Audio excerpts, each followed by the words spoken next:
அஸ்ஸலாமு அலைக்கும் என் தமிழ் உறவுகளுக்கு. நான் வந்து பார்த்தீங்கன்னா இப்போ மஸ்கட் அதாவது ஓமனில் இருக்கேன். இங்கே எனக்கு ஜாப் கிடைச்சிருக்கு. ஹியர் ஆஃப்டர் 1 or 2 years நான் இங்கே இருக்க வாய்ப்பு இருக்குது. அந்த டைமில் நான் மஸ்கட்டில் என்னென்ன கிடைக்குது என்னென்ன கிடைக்காது அப்புறம் என்னோட எக்ஸ்பீரியன்ஸ் எப்படி இருக்குன்றதை உங்கள்கிட்ட ஷேர் பண்ணிக்கணும்னு நினைக்கிறேன்.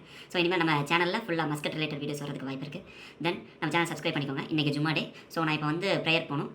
ஸோ இன்றைக்கி ஃபஸ்ட்டு இங்கே மஸ்ஜித் எப்படி இருக்குன்னு சொல்லி அதாவது பள்ளி வாசல் எப்படி இருக்குன்னு சொல்லி உங்களுக்கு காட்ட போகிறேன். So follow me. இப்போ நம்ம நமக்காண்டி ஃப்ரெண்ட் ஒருத்தர் கீழே வெயிட் பண்ணிட்டு இருக்காரு. ஸோ நம்ம அவர்கிட்ட போயிட்டு அவர் காரில் ஏறிட்டு நம்ம ஸ்ட்ரைட்டாக மஸ்ஜித் போய்ட்டு மஸ்ஜித் எப்படி காட்டிட்டு இந்த வீடியோ நான் இங்கே வந்து வைண்ட் அப் பண்ணிக்கிறேன் இன்றைக்கி. ஓகே, நெக்ஸ்ட் வீடியோவில் எனக்கு எப்படி ரூம் கொடுத்துருக்காங்க, ரூமில் என்னென்ன ஃபெசிலிட்டிஸ் இருக்குன்றதெல்லாம் காட்டலான்னு இருக்கேன்.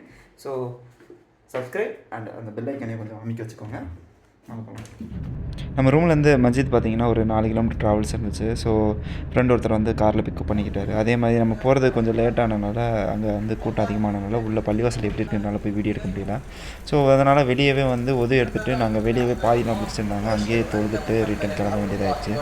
ஸோ நாங்களும் அதே மாதிரி தொழுதுட்டு கிளம்பிட்டோம்.